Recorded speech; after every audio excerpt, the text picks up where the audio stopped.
نحمده ونصلي ونسلم على سيدنا ومولانا محمد رسوله النبي الأمين المكين الحنين الكريم الرؤوف الرحيم. أما بعد، فاعوذ باللہ من الشیطان الرجیم. بسم اللہ الرحمن الرحیم. قال اللہ تبارک و تعالی فی القرآن المجید والفرقان الحمید: الذین آتیناہم الکتاب یتلونہ حق تلاوتہ اولئک یؤمنون بہ ومن یکفر بہ فاولئک هم الخاسرون.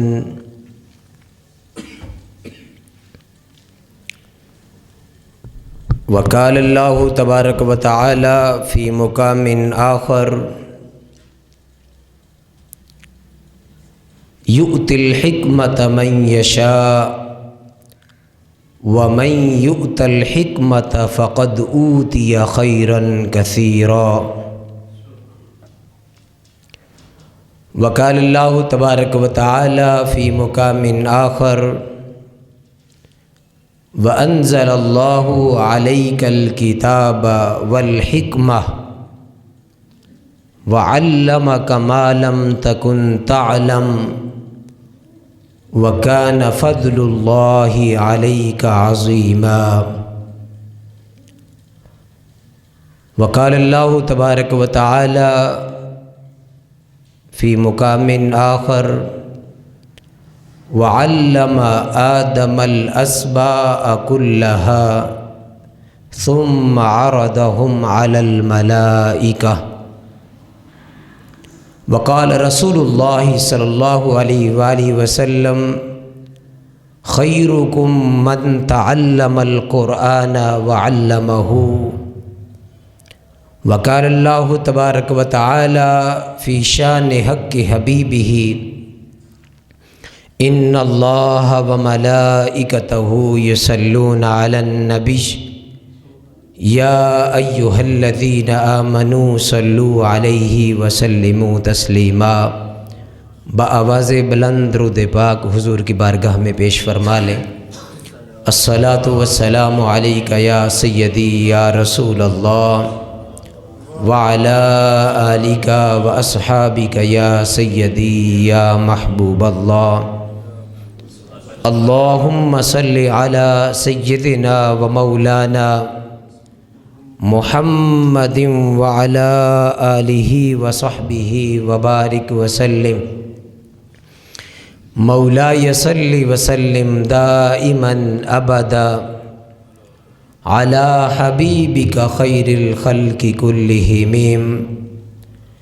والحبيب الذي ترجى شفاعته لكل هول من الأهوال مقتحمين.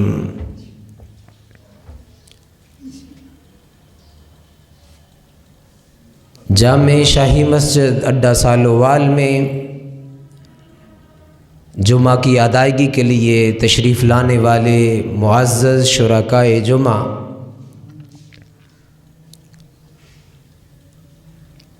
اور سوشل میڈیا کے ذریعے پوری دنیا سے ہمارے ساتھ شامل ہونے والے معزز ناظرین، اللہ رب العزت کا بے پایاں فضل و کرم اور تاجدار کائنات صلی اللہ علیہ وآلہ وسلم کے نالین کا تصدق ہے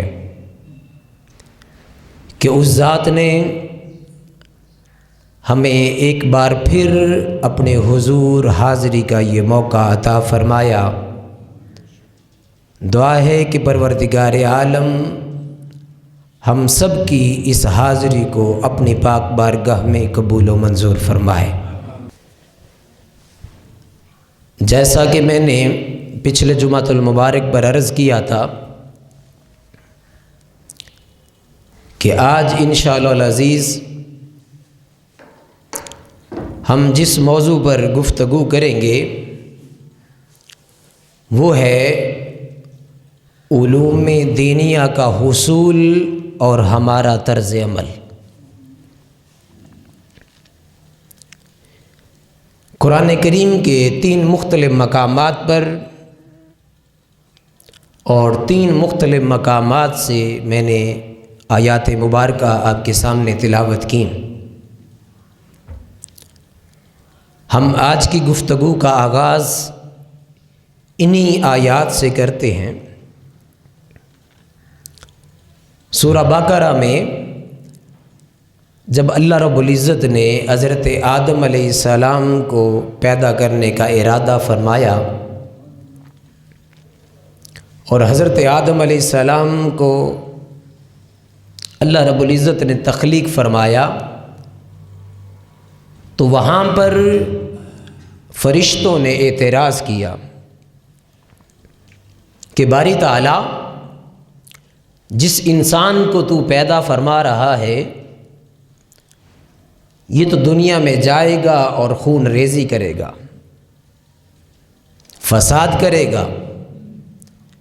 اس پر اللہ رب العزت نے فرشتوں کو یہ بات سمجھانے کے لیے جس بات کا انتخاب کیا وہ علمی فضیلت تھی جو اللہ رب العزت نے حضرت آدم علیہ السلام کو ملائکہ پر عطا فرمائی۔ قرآن کریم میں اللہ رب العزت نے اس کا ذکر فرمایا وَعَلَّمَ آدَمَ الْأَسْمَاءَ كُلَّهَا کہ اللہ رب العزت نے مختلف اشیاء کے نام حضرت آدم علیہ السلام کو سکھا دیے۔ ثُمَّ عَرَضَهُمْ عَلَى الْمَلَائِكَةِ پھر ان ناموں کو، ان اشیاء کو اللہ رب العزت نے ملائکہ کے سامنے پیش کیا اور فرمایا کہ اے میرے ملائکہ، اے میرے فرشتوں، ان اشیاء کے نام بتاؤ۔ فقال انبئونی باسماء ہؤلاء ان کنتم صادقین فرمایا کہ اگر تم اپنے دعوے میں سچے ہو کہ یہ انسان دنیا میں جائے گا تو خون ریزی کرے گا، فرمایا کہ اگر تم اپنے اس دعوے میں سچے ہو تو کیا کرو، ان اشیاء کے نام مجھے بتاؤ۔ اس پر ملائکہ نے کیا عرض کیا؟ قالوا سبحانک لا علم لنا الا ما علمتنا، وہ عرض کرنے لگے باری تعالیٰ قالوا سبحانک، تیری ذات تو پاک ہے، لا علم لنا الا ما علمتنا، کہ ہم نہیں جانتے ما سوائے اس علم کے جو تو نے ہمیں عطا کیا۔ یعنی باری تعالیٰ جو تو نے ہمیں علم دیا ان کے علاوہ ہم کسی اور شے کو جانتے نہیں۔ پھر ان اشیاء کو اللہ پاک نے حضرت آدم علیہ السلام کے سامنے پیش کیا اور حضرت آدم علیہ السلام نے ان تمام اشیاء کے نام بتا دیے۔ اب ان آیات میں اللہ رب العزت نے حضرت آدم علیہ السلام کی برتری جو ملائکہ کے سامنے رکھی وہ کسی اور شے کو نہ رکھا بلکہ علم کی فضیلت کو رکھا۔ کس کی فضیلت کو رکھا؟ علم کی فضیلت کو۔ اور پھر ایک اور مقام پر سورہ بقرہ کی آیت نمبر 269 اس میں اللہ پاک نے ارشاد فرمایا یؤتی الحکمۃ من یشاء، کہ اللہ رب العزت جس کے ساتھ یؤتی الحکمۃ، جسے اللہ دانائی عطا کر دیتا ہے، حکمت عطا کر دیتا ہے، علم عطا کر دیتا ہے، وَمَن يُؤْتَ الْحِكْمَةَ فَقَدْ أُوتِيَ خَيْرًا كَثِيرًا، فرمایا کہ جسے علم مل گیا، جسے حکمت مل گئی، جسے دانائی مل گئی، اس کو بہت بڑا عطیہ مل گیا، بہت بڑا عطیہ مل گیا۔ بہت بڑی بھلائی نصیب ہو گئی۔ فرمایا وما یذکر الا اولو الالباب، اور صرف وہی لوگ نصیحت حاصل کرتے ہیں جو عقل والے ہیں، جو عقل والے ہیں۔ اور ایک اور مقام پر اللہ رب العزت نے حضور نبی اکرم صلی اللہ علیہ وسلم کو خطاب کرتے ہوئے فرمایا وَأَنزَلَ اللَّهُ عَلَيْكَ الْكِتَابَ وَالْحِكْمَةَ، کہ اے محبوب ہم نے آپ پر کتاب قرآن نازل کی، والحکمہ، اور حکمت نازل کی، وعلمک ما لم تکن تعلم، اور آپ کو وہ تمام علوم سکھا دیے جن کے بارے میں آپ از خود نہیں جانتے تھے، وہ سب کچھ سکھا دیا۔ وعلمک ما لم تکن تعلم، یعنی کائنات کے جتنے بھی علوم تھے، جتنے بھی فنون تھے، ان سب کے بارے میں اللہ رب العزت نے حضور کو آگاہ فرما دیا۔ حضور ایجوکیٹ ہو گئے اس آیت مبارکہ کی روشنی میں، یعنی اللہ نے دنیا جہاں کے علوم حضور کو سکھا دیے۔ دنیا کے اندر حضور نے کسی سے علم حاصل نہیں کیا۔ جس طرح ہم جاتے ہیں سکول میں، مدرسہ میں، یونیورسٹی میں، ہم علم حاصل کرنے کے لیے کسی استاذ کے پاس جاتے ہیں، مگر حضور کی شان یہ ہے وَعَلَّمَكَ مَا لَمْ تَكُنْ تَعْلَمْ، حضور کو سارے علوم سکھائے کس نے؟ اللہ کی ذات۔ فرمایا وَكَانَ فَضْلُ اللَّهِ عَلَيْكَ عَظِيمًا، اور اللہ کا آپ پر بہت بڑا فضل ہے۔ اور پھر ایک اور جگہ سورہ بقرہ میں آیت نمبر 121 میں اللہ پاک نے ارشاد فرمایا کہ الذین آتیناہم الکتاب یتلونہ حق تلاوتی، فرمایا کہ وہ لوگ جن کو کتاب عطا کی گئی، قرآن عطا کیا گیا، جب وہ اس قرآن کو کھولتے ہیں، جب اس کی قرآن کی تلاوت کرتے ہیں، جب اس قرآن کو پڑھتے ہیں، یتلونہ حق تلاوتی، اس کی تلاوت کا وہ حق ادا کرتے ہیں، اس کی تلاوت کا حق ادا کرتے ہیں۔ ہماری طرح نہیں کہ قرآن پڑھے اور صحیح طرح سے پڑھنا بھی نہ آئے، ہماری سوچ کہیں اور ہو اور ہم قرآن کو کھول کے پڑھ رہے ہوں، ایسے نہیں، بلکہ قرآن میں غوطہ زن ہو کر، اپنے دل میں قرآن کی محبت کو بسا کر، اور یہ تصور اپنے دماغ میں راسخ کر کے کہ یہ قرآن کوئی عام کتاب نہیں، بلکہ یہ وہ کلام ہے جو رب تعالیٰ نے اپنے محبوب بندے حضرت محمد مصطفیٰ صلی اللہ علیہ وسلم پر نازل فرمایا، محمد مصطفیٰ صلی اللہ علیہ وسلم پر نازل فرمایا۔ فرمایا کہ جب وہ تلاوت کرتے ہیں تو تلاوت کرنے کا حق ادا کرتے ہیں۔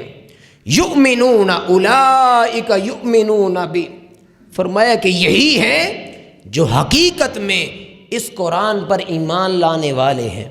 اور فرمایا وَمَن یکفر بہ فَأُولَئِکَ هُمُ الْخَاسِرُونَ، فرمایا کہ جو اس قرآن سے دور رہتے ہیں، جو اس قرآن کو نہیں مانتے، جو اس قرآن سے محبت نہیں کرتے، جو اس قرآن کا انکار کرتے ہیں، فَأُولَئِکَ هُمُ الْخَاسِرُونَ، وہی لوگ ہیں جو خسارہ پانے والے، وہی لوگ ہیں جو گھاٹے میں ہیں، وہی لوگ ہیں جنہوں نے نقصان کو لے لیا اور برتری کو، فضیلت کو چھوڑ دیا۔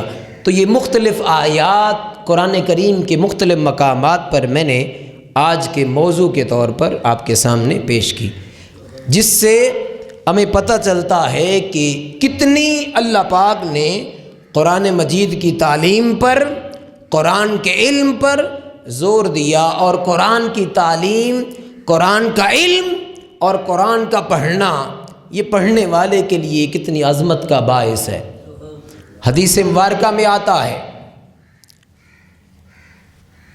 کہ رسول کریم صلی اللہ علیہ وسلم نے ارشاد فرمایا کہ جس کسی کو تلاوت قرآن کی توفیق ہوئی اور اس نے تلاوت قرآن کو کسی اور چیز کی نسبت عمدہ نہ سمجھا، یعنی اس کا خیال یہ تھا کہ شاید تلاوت سے بڑھ کر کوئی چیز ہے، فرمایا کہ اس نے اللہ کی عظمت کو معمولی سمجھ لیا۔ گویا قرآن کی تلاوت اس کو اللہ پاک نے بہت بڑا مرتبہ عطا کیا، جس طرح وہ رب ذوالجلال کی عظمت سب سے اعلیٰ ہے، سب سے الگ ہے، سب سے نرالی ہے، اسی طرح اللہ کے پاک کلام قرآن مجید کی تلاوت، قرآن مجید کو پڑھنا، قرآن مجید کو دیکھنا، قرآن پر عمل کرنا، یہ اللہ کا وہ عظمت اور وہ شان ہے۔ اگر انسان جس طرح اللہ کی ذات عظیم ہے، اسی طرح یہ کام بھی کیا ہے؟ عظیم ہے، عظمتوں والا ہے۔ یعنی جس کو قرآن کی تلاوت کی توفیق ملی، اس کو اللہ پاک کا بہت بڑا فضل مل گیا۔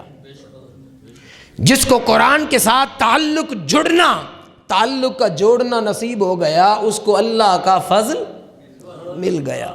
جس کو قرآن پر عمل کرنا نصیب ہو گیا، گویا کہ اس پر اللہ کی رحمتیں اور اللہ کا فضل ہو گیا۔ اور حضور نبی اکرم صلی اللہ علیہ وسلم نے فرمایا کہ لوگو، تم دنیا کے حساب سے معلوم نہیں کس کو تم بہتر سمجھتے ہو اور کس کو فضیلت دیتے ہو۔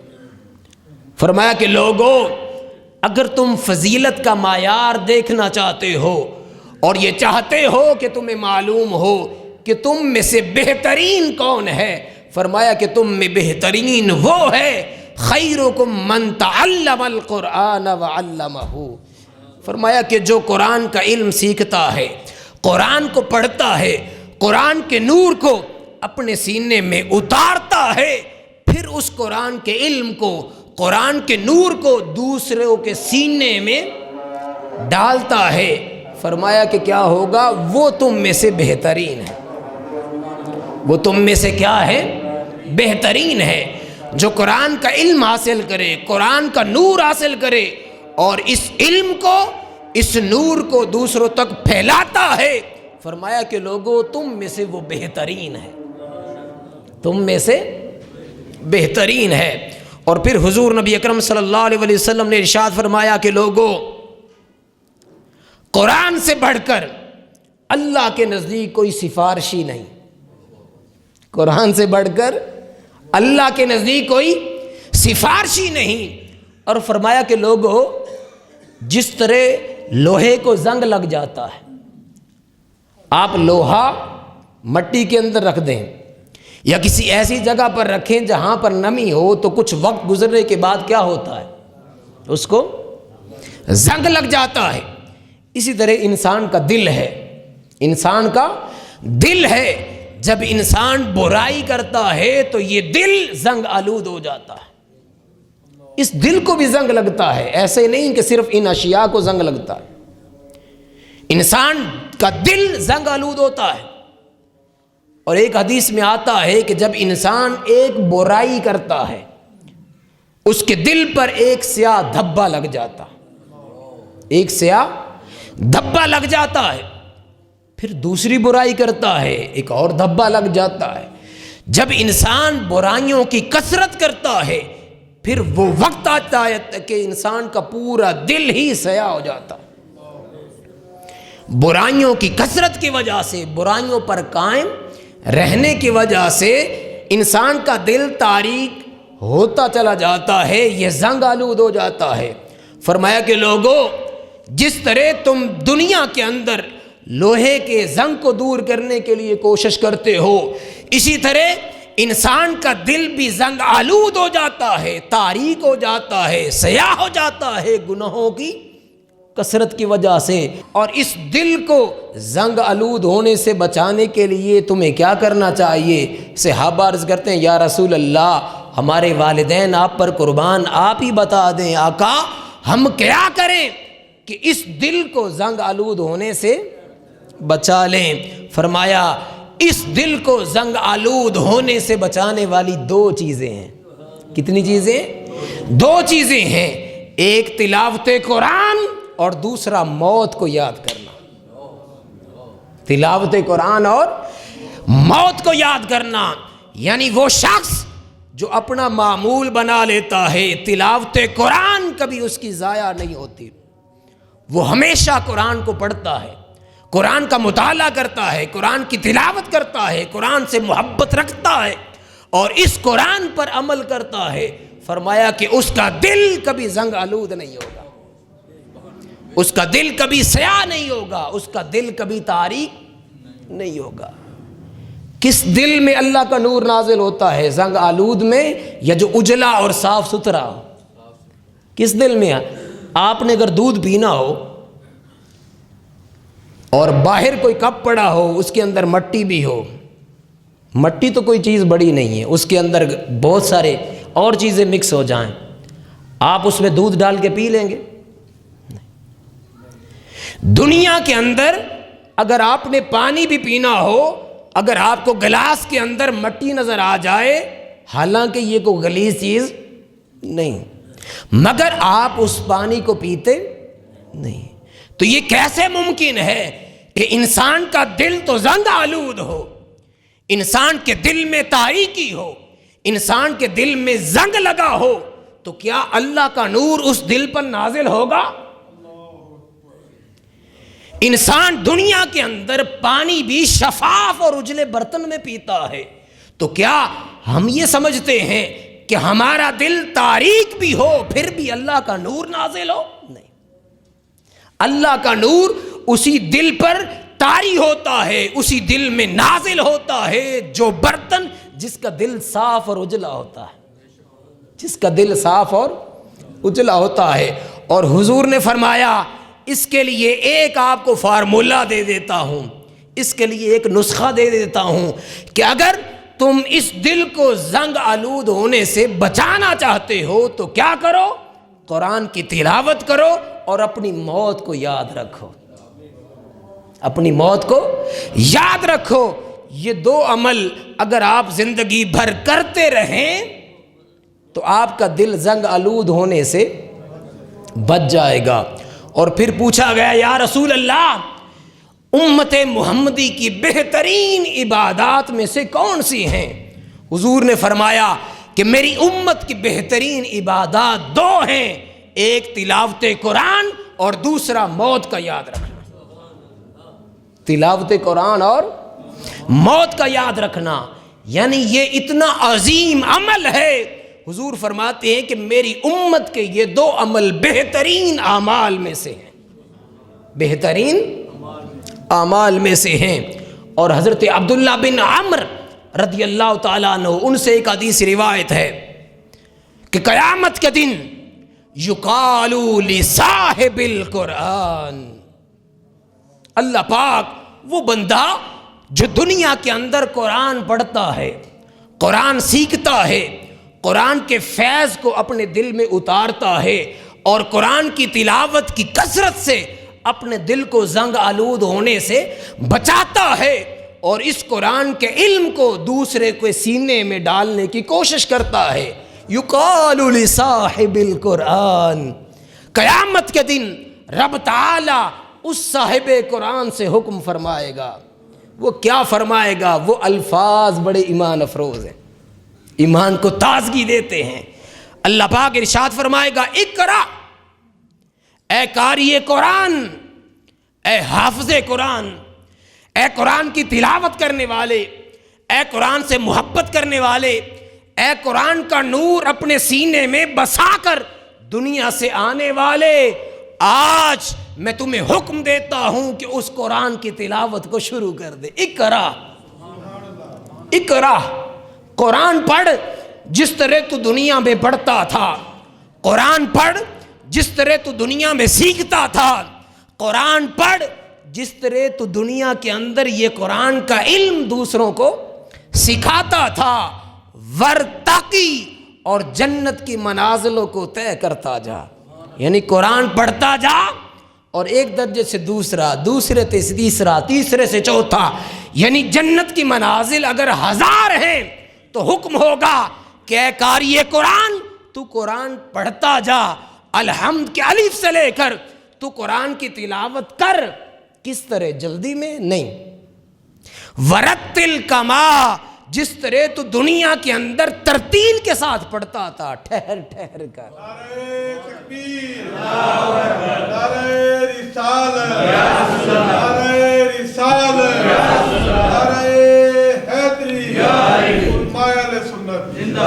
ورتل کما کنت ترتل فی الدنیا، اس طرح ترتیل کے ساتھ، اس طرح ٹھہر ٹھہر کر قرآن کی تلاوت کر جس طرح تو دنیا کے اندر کرتا تھا.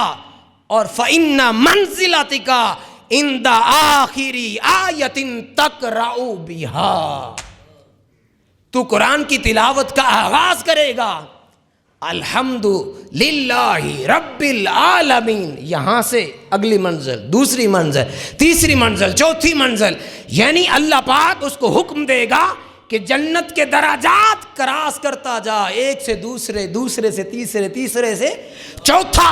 اب یہ درجات ایک سے بڑھ کر دوسرا حکم ہوگا تو قرآن کی تلاوت کرتا جا. جب تو قرآن کی وناس کی سین تک پہنچے گا اور جس حد تک جس مقام پر تو پہنچے گا وہی تیرا مقام ہوگا جنت میں، وہی تیرا مقام ہوگا. ایسے نہیں کہ ایک سورہ پڑھ لی، دوسری منزل آ گئی، تیسری منزل آ گئی، ختم. اب جتنی پہلی منزل کے اندر اللہ پاک نے جتنا اس کو حسین بنایا ہوگا جنت کو، دوسری اس سے بڑھ کر، تیسری اس سے بڑھ کر، چوتھی اس کے بڑھ کر، معلوم نہیں رب تعالیٰ نے کتنے درجات بنائے ہوں گے جنت میں. مگر حکم ہوگا کہ اے قاری قرآن، قرآن کی عظمت کی وجہ سے، قرآن کی تلاوت کی وجہ سے آج تو قرآن کی تلاوت کرتا جا. جس حد تک تو قرآن پڑھے گا اور آخری لفظ جو تمہارا ہوگا وہی جنت کے اندر تمہاری منزل ہوگا. اور پھر صحابہ کرام نے حضور نبی اکرم صلی اللہ علیہ وسلم سے عرض کیا، یا رسول اللہ، ہم جاننا چاہتے ہیں، حضرت انس سے روایت ہے، یا رسول اللہ ہم اللہ والوں کو جاننا چاہتے ہیں، اللہ والے کون ہیں؟ اس پر تاجدار کائنات صلی اللہ علیہ وسلم نے فرمایا، ان للہ اہلین من الناس. یا رسول اللہ، حضور فرماتے ہیں کہ لوگوں میں سے کچھ اللہ والے ہوتے ہیں، لوگوں میں سے کچھ کیا ہے؟ اللہ والے ہوتے ہیں. صحابہ عرض کرتے ہیں، یا رسول اللہ، قال من ہم یا رسول اللہ، آقا وہ لوگوں میں سے جو آپ فرما رہے ہیں کچھ اللہ والے ہیں، ذرا ہمیں بتا تو دیں کہ وہ اللہ والے کون ہیں، اللہ والے کون ہیں؟ اس پر تاجدار کائنات صلی اللہ علیہ وسلم نے فرمایا، اے میرے صحابہ، اگر تم جاننا چاہتے ہو کہ اللہ والے کون ہیں، فرمایا کہ سنو، قال اہل القرآن، وہ اہل قرآن ہیں، وہ قرآن والے ہیں. وہ کون ہیں؟ قرآن والے ہیں. یعنی جو قرآن کی محبت اپنے سینوں میں رکھتے ہیں، جو قرآن کی تلاوت کرتے ہیں، اس کا مطالعہ کرتے ہیں اور اس قرآن کے علم کو دوسروں کو سکھاتے ہیں. فرمایا کہ اللہ والے قرآن والے ہیں، اللہ والے قرآن والے ہیں. ہم اہل اللہ وخاصتہ، فرمایا کہ یہی اللہ والے ہیں اور یہی اللہ کے خاص بندے ہیں، یہی اللہ کے خاص بندے ہیں. اور حضرت عبداللہ بن عباس رضی اللہ تعالیٰ عنہ سے ایک حدیث روایت ہے، آپ فرماتے ہیں، قال رسول اللہ صلی اللہ علیہ وسلم، ان الذی لیس فی جوفہ شیء من القرآن. فرمایا کہ اگر کسی کا سینہ قرآن کے علم سے خالی ہو، اگر کسی کا سینہ قرآن کے فیض سے خالی ہو، اگر کسی کا سینہ قرآن کے نور سے خالی ہو، فرمایا کل بیت الخرابی، فرمایا کہ وہ ویران گھر کی طرح ہے. جس طرح گھر جس میں کوئی رہائش پذیر نہ ہو، ہر کوئی وہاں جاتے ہوئے گھبراتا ہے، ڈرتا ہے، فرمایا کہ جس طرح ایک ویران گھر ہوتا ہے، فرمایا کہ اسی طرح انسان کا دل ہے. اور اگر اس دل میں قرآن کا نور نہیں، قرآن کا علم نہیں، فرمایا کہ وہ ویران گھر کی طرح یہ دل بھی ویران ہے، یہ دل بھی کیا ہے؟ ویران ہے. اور پھر سیدنا علی المرتضیٰ رضی اللہ تعالیٰ عنہ سے ایک بہت ایمان افروز حدیث مبارکہ ہے. وہ فرماتے ہیں کہ رسول کریم صلی اللہ علیہ وسلم نے ارشاد فرمایا من قرأ القرآن، جس نے قرآن پڑھا، جس نے قرآن پڑھا، فاستظہرہ، اور اس کو حفظ کر لیا۔ اس کے دو مطلب ہیں، جس نے اپنے من میں بٹھا لیا یا لفظ با لفظ اس قرآن کو یاد کر لیا، حفظ کر لیا، اللہ اس کو بدلہ کیا دے گا؟ یعنی ایک تو قرآن کو پڑھا، قرآن کا علم حاصل کیا، پھر اس قرآن کو اپنے سینے میں بسا لیا، اللہ رب العزت قیامت کے دن اس قاری قرآن کو بدلہ کیا دے گا؟ حکم ہوگا کہ اے میرے قرآن کے پڑھنے والے، اے قرآن سے محبت کرنے والے، اے قرآن کو اپنے سینے میں بسانے والے، جا میری جنت تیرے لیے ہے، میری جنت میں داخل ہو جا، میری جنت میں داخل ہو جا۔ اور پھر اللہ پاک اس کو اذن شفاعت دے گا، شفاعت کا حق دے گا اس قاری قرآن کو، اور وہ اپنے 10 گھر والوں کی شفاعت کرے گا۔ کتنے؟ 10 گھر والے، اور وہ کوئی عام نہیں ہوں گے۔ حدیث مبارکہ میں آتا ہے وَشَفَّعَهُ فِي عَشْرَةٍ مِّنْ أَهْلِ بَيْتِهِ كُلُّهُمْ قَدْ وَجَبَتْ لَهُ النَّارُ۔ 10 اپنے گھر والوں کی شفاعت کرے گا، اللہ کے حضور سفارش کرے گا۔ وہ کوئی عام گناہگار نہیں ہوں گے، بلکہ 10 وہ ہوں گے جن پر جہنم واجب ہو چکا ہوگا، یعنی اللہ کی طرف سے حکم ہو چکا ہوگا کہ اس کو اے میرے فرشتوں جہنم میں داخل کر دو، جہنم میں ڈال دو، مگر اس قاری قرآن، اس حافظ قرآن کی دعا کی وجہ سے، اس کی سفارش کی وجہ سے اللہ پاک اس کے کنبے میں سے 10 ایسے لوگوں کو بخش دے گا جن پر جہنم کیا ہوگا؟ واجب ہو چکا ہوگا۔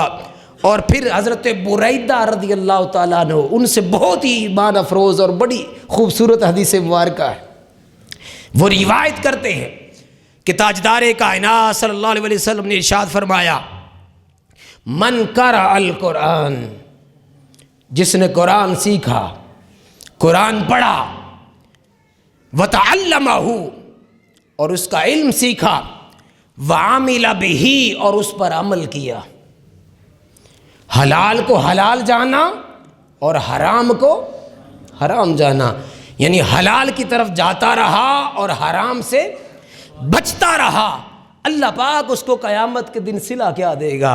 اللہ پاک ایک تو یہ ہے، پہلی حدیث میں نے عرض کیا کہ اس بندے کو اللہ پاک جنت دے گا، جنت عطا فرمائے گا، اور اس کی سفارش سے اس کے گھر والوں کو 10 ایسے لوگوں کو بخش دے گا جن پر جہنم واجب ہو چکا ہوگا۔ اور اس حدیث میں اس حافظ قرآن، اس قرآن کو پڑھنے والا، اب وہ قرآن سے محبت کرنے والا بھی ہو سکتا ہے، قرآن کو اوپر سے دیکھ کر پڑھنے والا بھی ہو سکتا ہے، اور قرآن کا عالم بھی ہو سکتا ہے، اور حافظ قرآن بھی ہو سکتا ہے۔ فرمایا کہ وہ بندہ جو قرآن پڑھتا ہے، قرآن کا علم حاصل کرتا ہے، وَعَمِلَ بِهِ، اور اس پر کیا کرتا ہے؟ عمل کرتا ہے، البس والداہ یوم القیامت تاجن، اللہ پاک قیامت کے دن اس کے والدین کو ایک تاج عطا فرمائیں گے۔ کیا عطا فرمائیں گے؟ تاج عطا فرمائیں گے، یعنی ان والدین کو جن کا بچہ قرآن پڑھنے والا تھا، قرآن کا علم اس کے پاس تھا، اور قرآن پڑھے گئے کو اس پر عمل بھی کرتا تھا، اس پر عمل نہیں، یہ نہیں کہ قرآن پڑھ لیا پھر بھلا دیا، یہ نہیں قرآن کا نور لے لیا پھر قرآن سے کنارہ کشی کر لی، یہ نہیں قرآن کو دماغ میں بٹھا لیا مگر کرتوت اور عمل ایسے ہو گئے کہ دوسرے دیکھ کر کہیں کہ یہ حافظ ہے، یہ قاری ہے، یہ مسلمان ہے، کیسا قرآن کا نور بھی دل میں رکھتا ہے مگر عمل اس کے بالکل برعکس ہے۔ فرمایا کہ اگر قرآن کا علم کسی کے پاس ہے اور پھر وہ اس پر عمل بھی کرتا ہے، اللہ پاک قیامت کے دن اس کے والدین کو ایک نورانی تاج پہنائیں گے، اور اس تاج کی اتنی روشنی ہوگی جتنی روشنی اس دنیا کے اندر سورج کی ہوتی ہے، یعنی سورج کی طرح وہ روشن ہوگا، اور پھر اس کے والدین کو جنتی ایک لباس عطا فرمایا جائے گا، جنتی لباس عطا ہوگا۔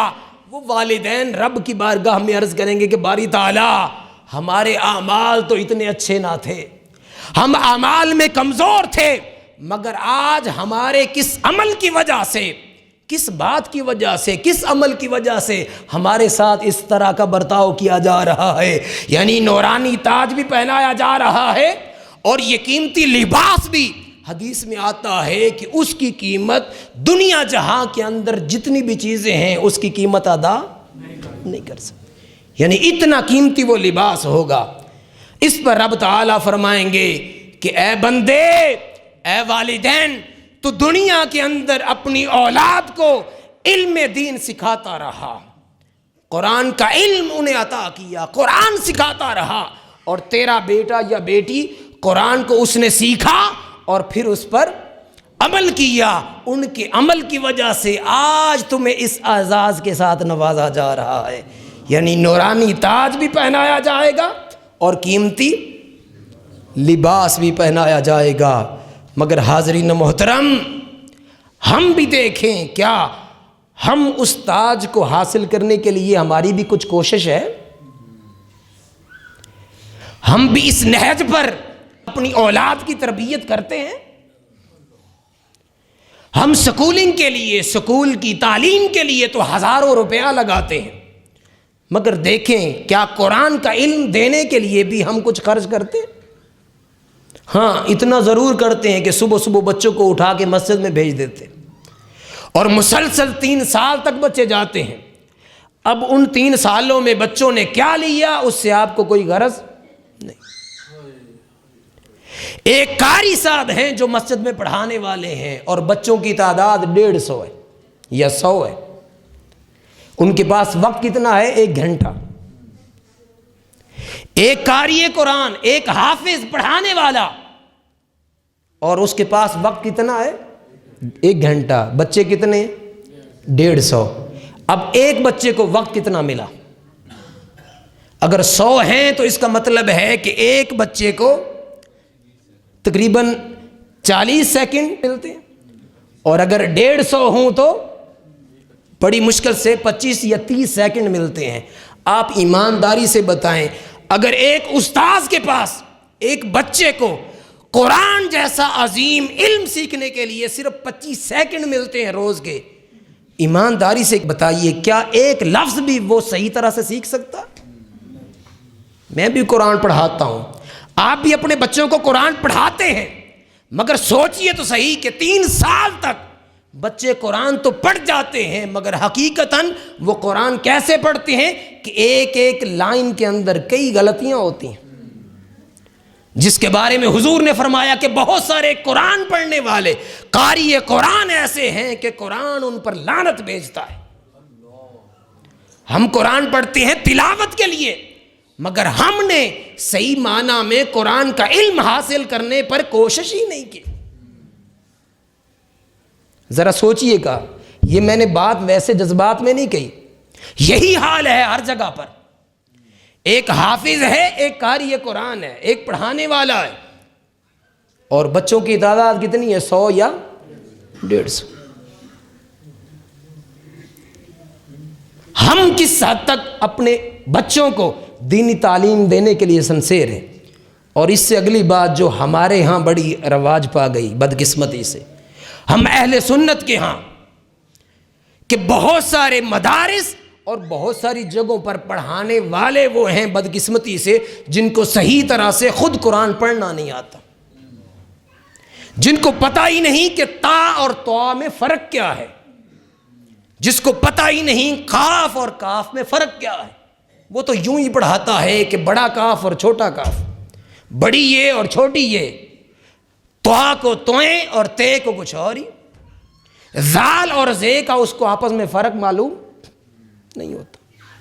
اب استاذ کو ہی اگر اتنی سینس نہیں کہ تا کو تا پڑھنا ہے یا تا کو طا پڑھنا ہے، تو وہ کیا آپ کے بچوں کو کیا سکھائے گا؟ آپ تو بھیج رہے ہیں، 2 سال آپ کے بچے جاتے ہیں، 3 سال جاتے ہیں، 4 سال جاتے ہیں، اور دستار بندی بھی ہو جاتی ہے، اناؤنسمنٹ بھی ہو جاتی ہے کہ ماشاءاللہ فلاں حاجی صاحب کے بیٹے نے ماشاءاللہ 3 مرتبہ قرآن مکمل کر لیا. لیکن حقیقت کیا ہے کہ وہ بیچارے کو 1 سپارہ اور 1 لائن بھی صحیح طرح سے پڑھنی نہیں آتی، صحیح طرح سے پڑھنی نہیں آتی.